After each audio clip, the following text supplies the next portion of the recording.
this natural farming system.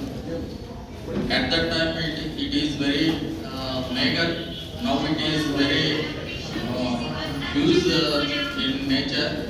So actually, in each district, we are having natural farming resources staff 400. Like that, in 26 districts, we are having around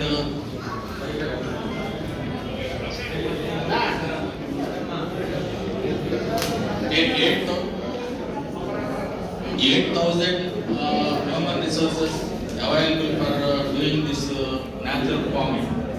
All these are practicing farmers. We are using practicing farmers and disseminating the natural farming technology by practicing this already doing farmers. This type of human resources not available in any state of this country. So we are getting better results. All farmers are doing this natural farming.